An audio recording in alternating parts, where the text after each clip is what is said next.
Shugor nakaslem jong unongsan Hima. Ka kinhon Ïalehkai jong ka Meghalaya Cricket Association kalala man Pynliem da kabasuk ya ka Arunachal Cricket Association hagasngis dang jong ka Lympung Ïalehkai ya kabalatip kum ka first Northeast Cricket Development Committee Senior Men's Interstate Friendship Tournament kabalapenlong mentagasngi ka arpu kendai terik unailber arhajar arpulai hasovima Cricket Ground Dimapur jong ka Jalan Nagaland. Hagani kasngi ke Meghalaya Cricket Association kala job ya ke jingkenting pisa bat jet ban up ball shwa da ka ba ailat ya ka Arunachal Cricket Association bakan tet ningkong lingba ka jing trem kinong kawang ball jong ke MCA ki rangtet ke ACA kila shuklem uway hadin uway pat bat yo tang sapu kendai ron da ka ba dolut ya barok ki wicket tang hapo ka khat kendai point iway overs unam tam na pedeng kinong kawang ball ke jela Uday u Abhishek Kumar, ubalayok khorhado san wicket, kadbo kapten, u Walambok Nongklau, lembat u Raj Biswa, u Anish Charak, u Swaranjit Das, bat u Manish Sharma, kilayok ban khor marshi wicket. Kinong tit ba boat jong ke MCA ki bakan top yo kapten, u Walambok Nongklau, ubalakamay hado khat kendai ron, lembat u Aryan Sangma, ubalakamay sauron, Kilia kunting bat klem ailat ikinong kawang ball jong ke ACA banyo ban pen out yaki. Lingba ki lai pulai ron balakamay di kinong tit ke jela lembat khat nyo ron ki extras kala biang pura ya ke jela banyo ra ya ke nam ladu da ka Pynliem no ya ke ACA da pra wicket. Lingba ke jingjob ka Meghalaya kan hap banyak kunpat ya ke jela Manipur hagalai puwai terik mentau benai kabaan sa penlong hakamanan Nagaland Cricket Association hasovima Dimapur jong ke jela Nagaland.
all in one family, NECDC. Congratulations to the winning team.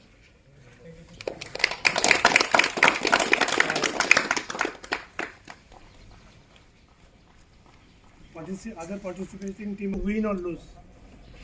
Our intention is our boys should get exposure. This was decided last year in the NECDC meeting. So as a result of this, we are together. So don't lose your heart that we lost. You lost today. You played the game. That is more important for us. Anyway, coming to the presentation of the man of the match. Today we have here with us Mr. Arunachal, the Vice President of Nagaland Cricket Association. And he will be presenting the man of the match. I hope you all guess who will get. Abhishek for taking 5 wickets.